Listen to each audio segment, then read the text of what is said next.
I got my guys from Montgomery on. Since they twins, I wanted to have them on at the same time, so we finally got it together. Guys that I played with my first year in JUCO down at O-Dub had a great year down here. I mean down there, and I've been following you guys ever since from UAB and everything that you guys did afterwards. So I'm glad that you guys came on. Thanks for having us, man. Thank you. Oh yeah. So y'all born and raised in Montgomery, right? Yes, sir. Born and raised here. Home. And then growing up, did y'all play any other sports? Shit, man. We played everything. Football, baseball, soccer. If it didn't bother us being outside, we played it. But we tell a lot of folks this, man. They look at us crazy. Baseball was our first love. Right. Okay. We grew up playing baseball. Then basketball took over around about 8 or 9 years old. Right. And then y'all been with it ever since. So like y'all was playing like YMCA league, like Pee Wee league, like on the weekends. I think like those leagues where you practice like twice a week and have game like Saturday mornings. Yeah, we were the league we was in. It was a legit league back then. We were playing 2 or 3 games. We will play on school nights also for Little League baseball. Right. On like Tuesdays and Thursdays and Saturdays also. And we just that's how we you kids you learn. That's how we learn to meet people. You know what I'm saying? Right. To react with people and just grow. I guess. Right. So fast forward to middle school, what was y'all skill level like, there? And then, like you said, y'all play other sports. Was basketball even y'all main sport in middle school? Basketball was our main sport in middle school, but they made us play football. Okay. They told us if we didn't play football, we weren't going to be able to play basketball. Right. So they made us play football, made us some wide receivers, and believe it or not, we were better in football than we were in basketball. Right. Okay. Talking about in a middle school. Hold on. Yeah, middle school. That's what people tell us. Right. That's what people. I beg to differ. I think it was just the fact that we were so much taller than everybody on the football field. Yeah. We looked bigger, especially when them kind of intimidated people. Right. Which was the same.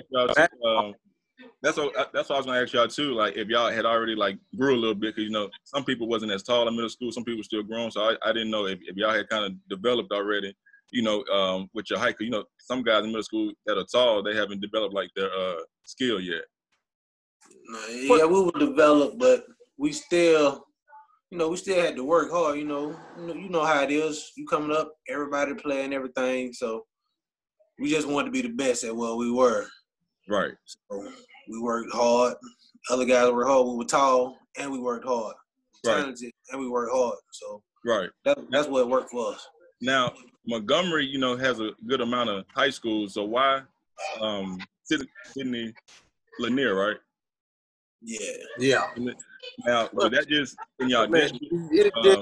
Was it just in y'all district, or did y'all go there for like basketball purposes? Like, did some of your friends go in there?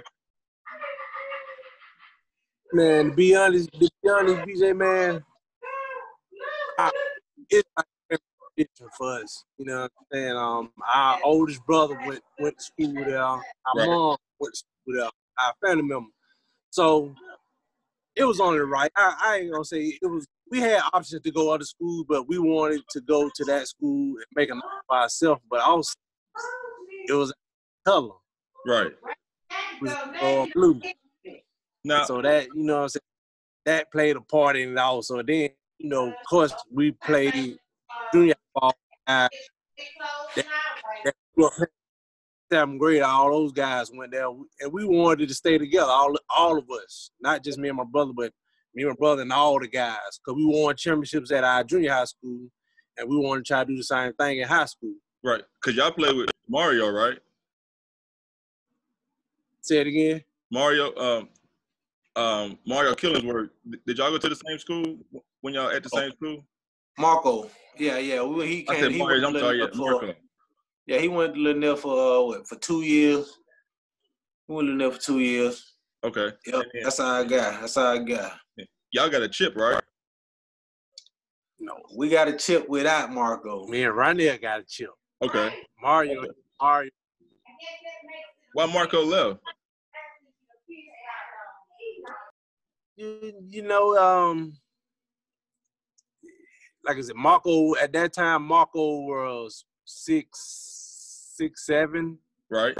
and you know he a big guy, so Right. he had offers to go to prep school, so he left for prep school, and Okay. you know at that 6'7", playing that off dribble, Right. he stood out a little bit more than others because he can dribble the ball. Right. Now, who with was his some, side. Yeah. Now, who was some? Because I know around y'all were 2001. Who was some other guys in Alabama that came out? Because I know 2001 it was some good talent that came out. Do y'all remember who else was like in 01? Like who was Mr. Basketball or some other guys that came out with y'all? Marcos Killingworth, a guy named Usman Cisse. Usman, yep. Rico Gray, Jamal Emerson. Really, yeah. A lot of guys. Jamal was a bucket. Big boy out of Mobile.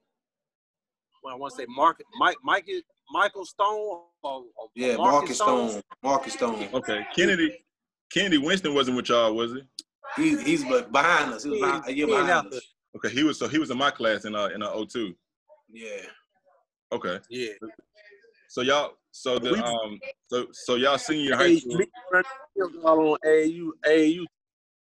Yeah, so that's what I was gonna ask you. Who'd you guys play? Did you guys play AAU, and then what was the team? Oh man, we believe it or not, man, we had a fire. Right, Oh, the yeah. ice, right? Marco Killingsworth. We had. You remember It was a guy named Alvin Petway. He ended up going to University of Alabama. He was our point guard. Yep. Edens could shoot the hell out that ball. He ended up going to Arkansas. Okay. Played for Nolan Rich. Man, we had Lonnie Jackson. You know Lonnie. Yep. University of Ole Miss. Trail brother. He played with. Played with us in. Man, Usman, of course, Usman Cisse played with us. We had a guy named Usman tried to go pro, right? Usman went right out of high school, right? Yeah. Okay. So y'all got a chip in that senior year. So when it came down to recruiting, was it O-Dub? Because of course y'all wanted to go somewhere where y'all would play together.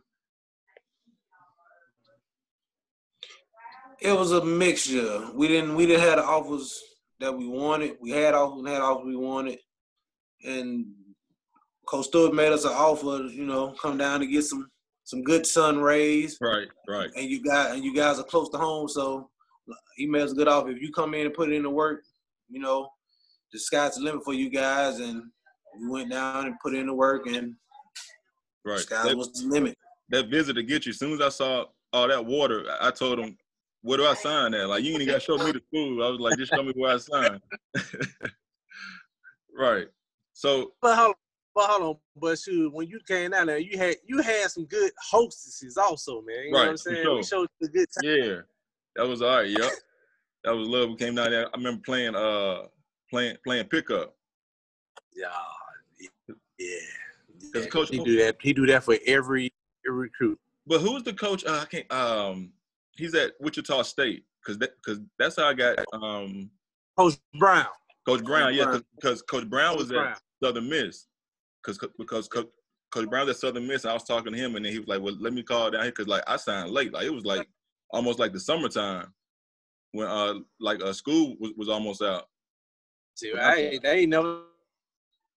Yep. Told of that.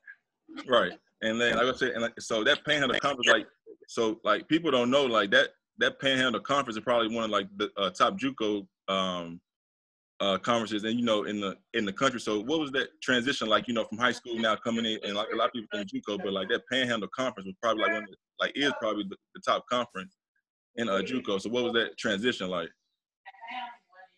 I'm gonna be honest with you, man. For us, it wasn't a big transition because for us, we knew what we can bring to the table. We knew the style of play fit us. If that makes sense. Right. You know what I'm saying? And Coach, well, he got on his star players. He got on his weakest players. Right.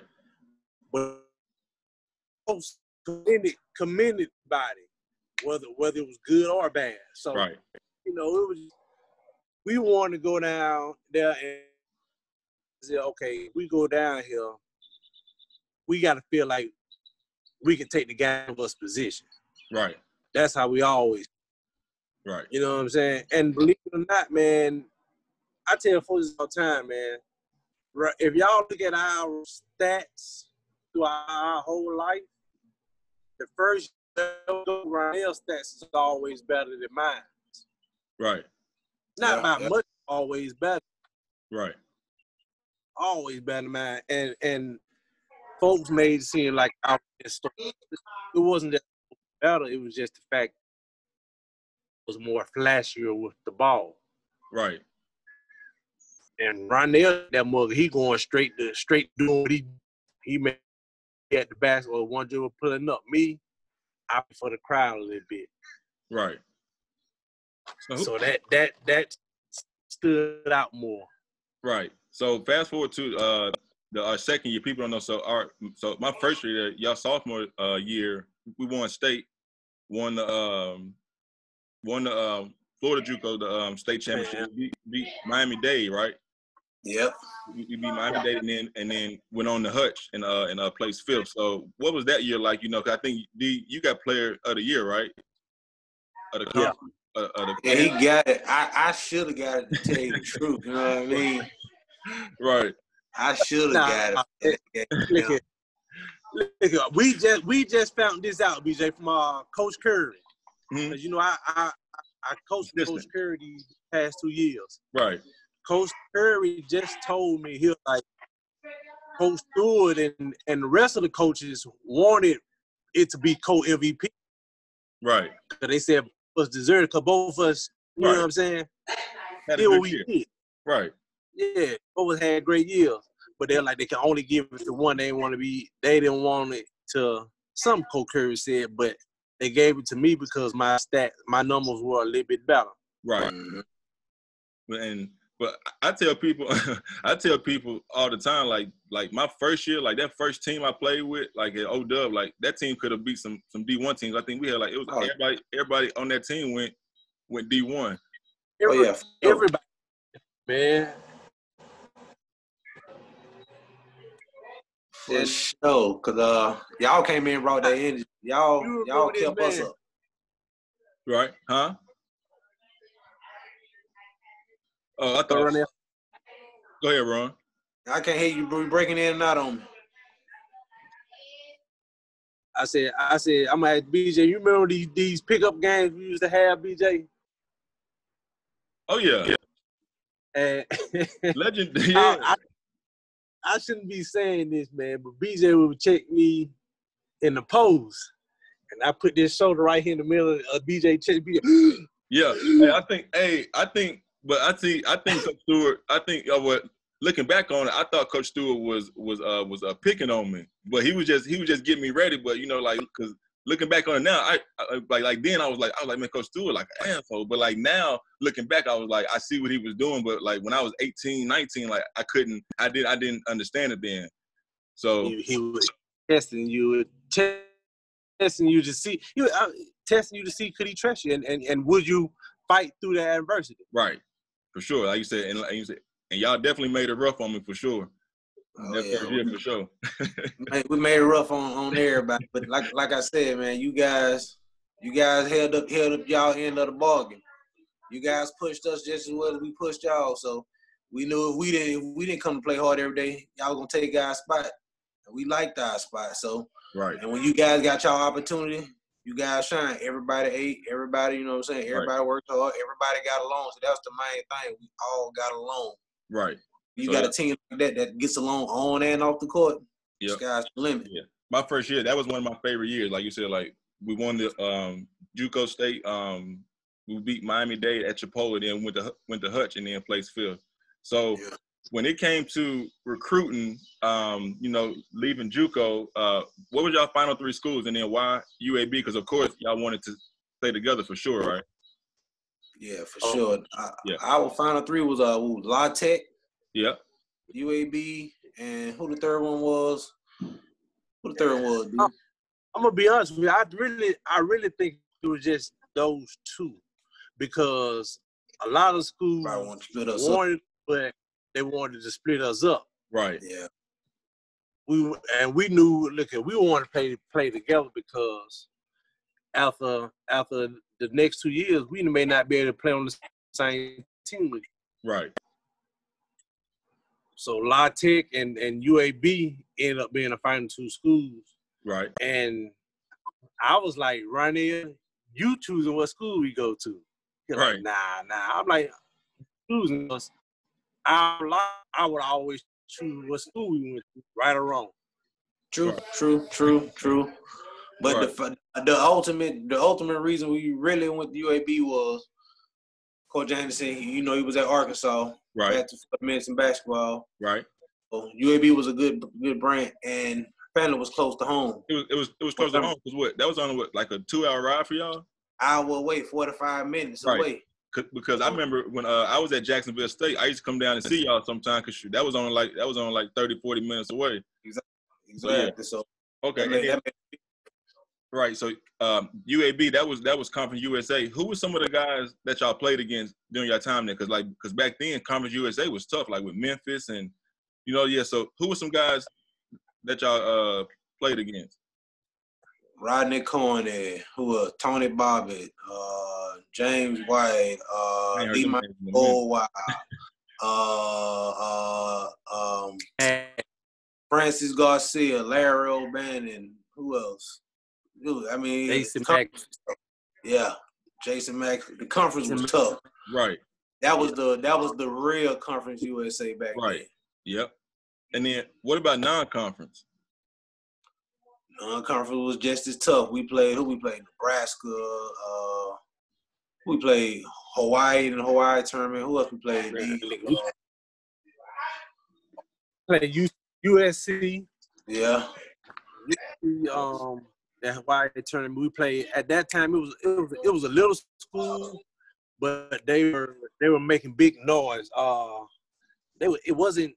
What name of that school, man? Like a mid-major. They were West Coast. They were like a low mid-major, but they were making noise because they kept upsetting bigger city teams. Right. So but they were from the West. Right. Out of California. I can't think of the doggone team. I had to go back and look that one up. Something like okay. Now, of course, what was the furthest that you guys got in the dance?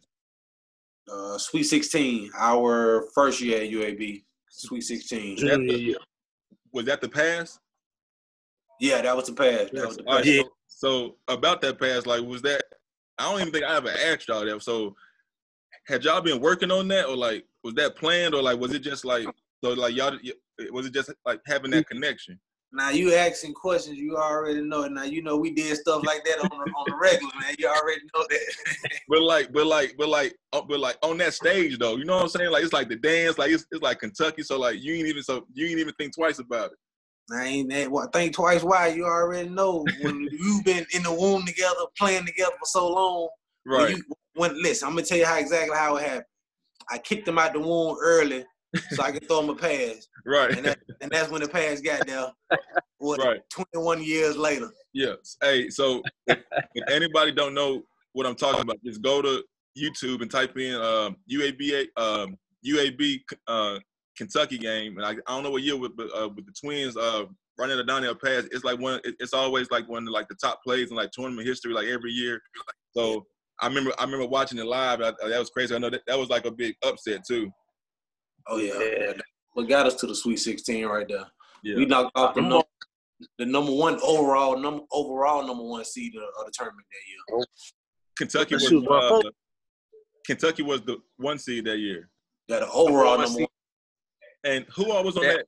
Who all was on that Kentucky team?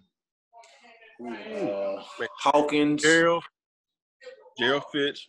Okay. Yeah, Hawkins, the point guard. Daniels. Yep.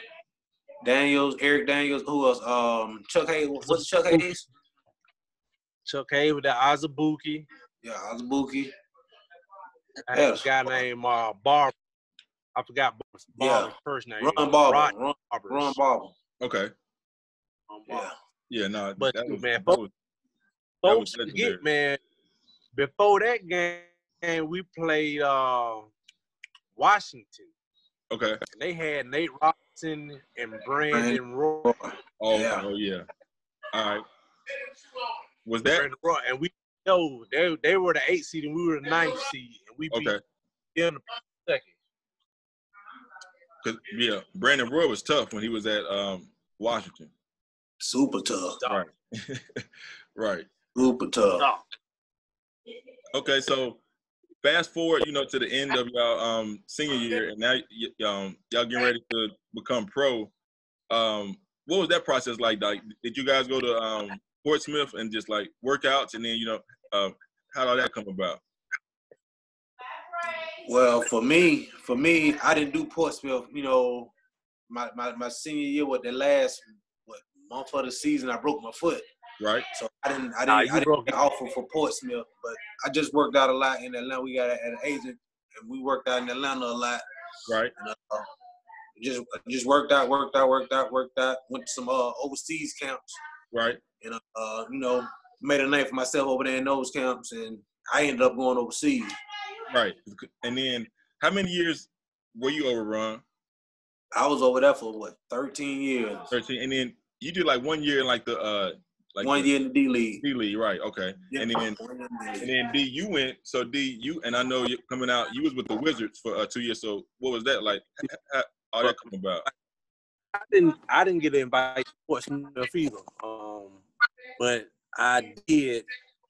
With my stats being the way they were, USA, man, at that time the NBA had 30 teams. I worked out for each and every team. Okay. For 2 months that summer, I was in the sky. Okay. I was flying East Coast, West Coast, back to Atlanta. I stayed in Atlanta with maybe 2 or 3 days. Right back in the sky, flying, working out. Right. I didn't get drafted, unfortunately, but I did get told to come to summer camp with the Washington Wizards. Right. Summer league. So they like what they saw. Right. And man, the craziest ever, man. And Ronell will tell you, man, I'm calling Ronell after all our practices and telling him, like, man, I'm gonna get cut, man. Yep, sure did. He was like, nah, like, I'm gonna get, like, I said, man, I'm playing. I feel like I was playing bad. Right. And the day before they got ready to go is for the summer, coach was like, Daniel, you going to. So I called Ronell. I'm like, Ronell, I did something right, man. I'm going to Vegas Summer League. Right. And I lied to you, that first day we got there, we were ready to warm up. That night before, in the I'm in the room, I could knock on one of the coaches. Right. They're like, we just want to let you go. Man, I bust out crying right then. Once I got a phone, close the door with them, I bust out crying. I called, I'm starting tomorrow, man. Right. This is a dream come true. Like, cause I'm thinking, like, how I go from I'm finna get cut, right, to starting in the summer league. Right. So when I go out there, like I said, I went out there. Like I said, I'm confident, but I felt like I was playing bad. BJ, when I tell you, BJ, I led the team in points, rebounds, and steals. Right. And I think after that first week, they were like, we're gonna sign you to a 1 year guaranteed second year option. Right. I called Ronell, my mom and my dad, like, hey, I made it. Right. I made it. We made it. Right. We made it. Right. I know. Yeah, I know. That would be like a crazy feeling. It was a dream come true. But like I say, man, I worked hard. Right. I knew why I was there. I was there to play defense. Right. So I embodied that. I embraced it. Right. And that's when I always felt like, okay, man, it's only one person that can stop me. Right. They stop me, but no moves. If I can get by him, ain't nobody else can hold me, and that's Ronell. Right. And when you was in Washington, that was like Hibachi Gilbert Arenas too, right? Yeah, that was a deal. Okay. Different. That was a different animal. Yeah, but that was a nice team, like Karan, like that was because y'all was playing Braun every year, right? And like the conference final, like that's when like Cleveland and the Wizards was going at it every year. Every year, man, and 2 years straight, we got knocked out by LeBron. Right. Yeah, that was. Yeah, I remember those games. And then so Europe, and then how many years have you been overseas, D? Oh man, I was scared to go overseas for real. Ronell was telling me all this story, man. You so far away, Right. But he had me prepared. But I did 2 years in the league. I did 2 years in the league. I want to say 9 overseas. Okay. And I did 1 year in the developmental league. So. Right. So both of y'all got 13 in. Yeah. Is that right? Yeah. And I don't know if y'all saw the page. I had Tony Beasley on. I think he said when y'all was in Italy, I think y'all wasn't on the same team, but y'all was like only like 30 minutes away or something. So that had to be pretty dope too, right? That was like in Italy. Yeah, man, right there, yeah. Yeah. That was the most we ever been together. Right. Had y'all ever tried to get on the same team? It came. We got close twice. Okay. But teams were hesitant because we were twins. We played the same positions. Right. So they thought, we're gonna get there. We're gonna only pass the ball to each other. Right. So right. Yeah. I know that team. It didn't go through, but we came close to it. I mean, real close. Right. Real close. We tried to make it happen our last year. Tried to get for season 14. Right. It didn't fall through, so we let it go. It was time to go. Okay, Ron. So and then Ron, what was your favorite place?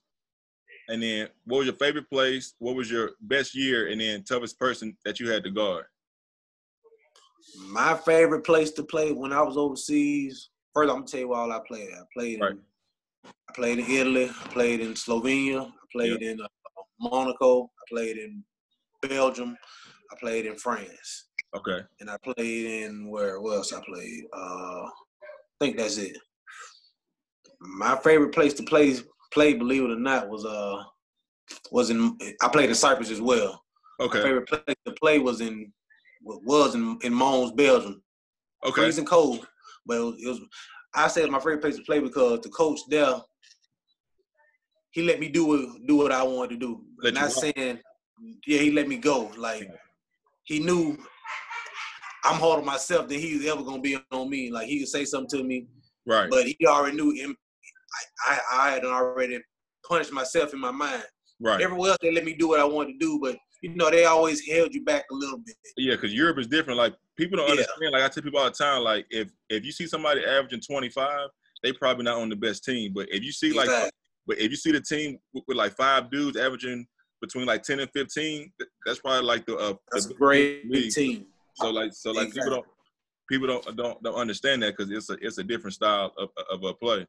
Exactly, and that's what I told Donnell when Donnell said I prepared him to come over there. I told him like, look, playing overseas ain't for everybody, man. Everybody can't handle it. First off, you far away from home. 9 times out of 10, you might gonna be the only American on the team. Yep, possibly. Yeah. So you got to get over the whole different language culture. No English TV channel. Back then, the Sling Box had just started coming up. Yeah. The they TV got it made now. They got it made now. So much streaming stuff. Exactly. So it's tough. Like I told them when you just come in, they going overseas. When you overseas, they want you to be Kobe Bryant. They want you to be Michael Jordan, but within the frame of the team. Exactly. It's all about the team over there. And I tell people to this day, like, it's harder to play overseas than it is in the NBA. Yeah. I know a lot of guys in the NBA could probably come overseas and won't make it. Right. People think it's a different overseas side. not that tough. It's a different animal over there. Right. Now, where'd you have your best year that you feel like? I can't lie to you. I had and this is what most people don't know. I won a championship in every country I've been in. Okay. Every country I've been in. Right. You got to chill. When I say I won the championship, I literally won the championship in every country I've been in. Right. That's so. Right. And I was always the top guy, except for my first and third year overseas. Okay. But after that, I was always the top guy on the team. Let the team score, let the team rebound, let the team assist, stuff like that. Right. But like I say, like it's just like you said, I might have averaged. I think my highest averaging year overseas was what, 18. Right. I was always on team with guys, you know, they could 14, 15, right. 12. Like you say, it's a team game, so yeah, it spread out evenly. Right. And that's why I say I literally won a championship every year. But like I say, when I was in Mons, the coach in Belgium, he just let me really be me. Let you go.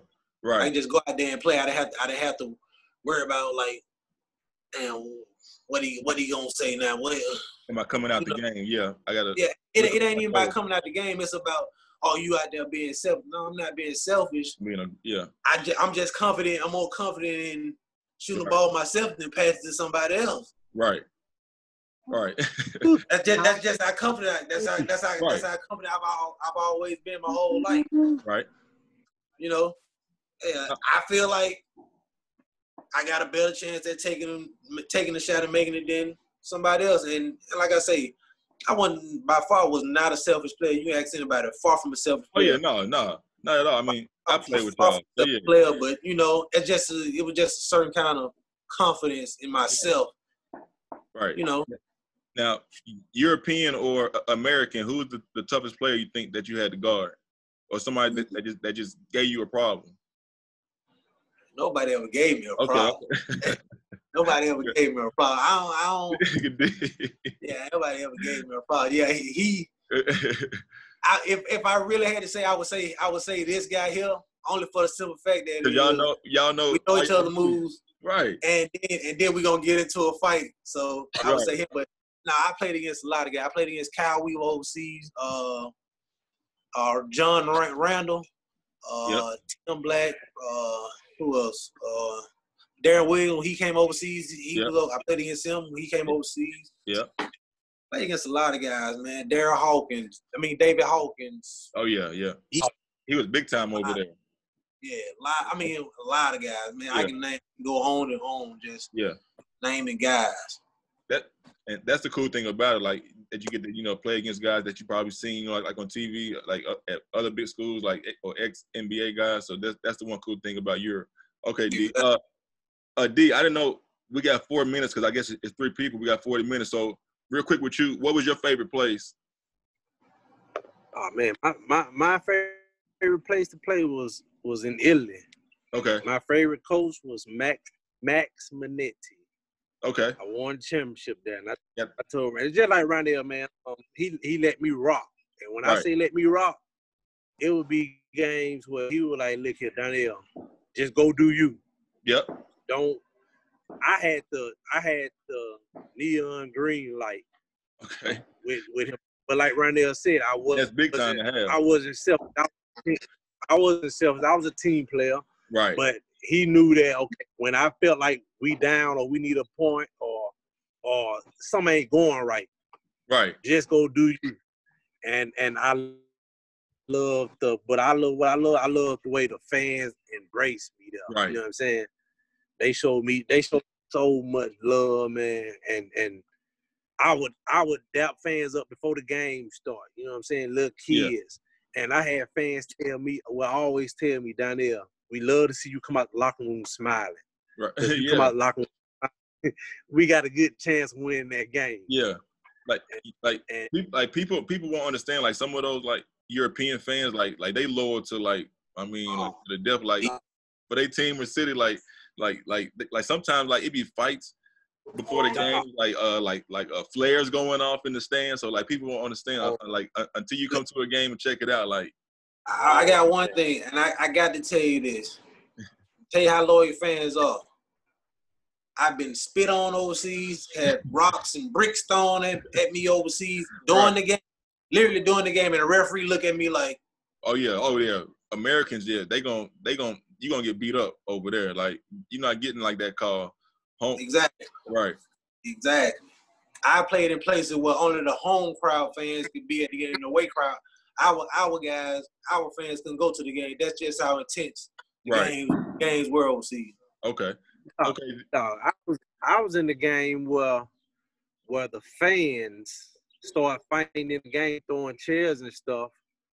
The police try to break it up. The police start bagging up. So from then on out, for the rest of that year, that team couldn't have no fans in the stands. Period. Imagine playing a professional game like you playing YMCA pickup ball. Right. Nobody understands. Right. Okay. Well, this thing gonna shut off, man. Man, I appreciate I'm gonna call y'all afterwards, man. But I appreciate y'all coming on and giving y'all story and let me post it on my page. Man. Y'all somebody I met along the way, man. I appreciate y'all. Oh, nah, man. Thanks for having us, man. I always love, man. You know that. Okay. Appreciate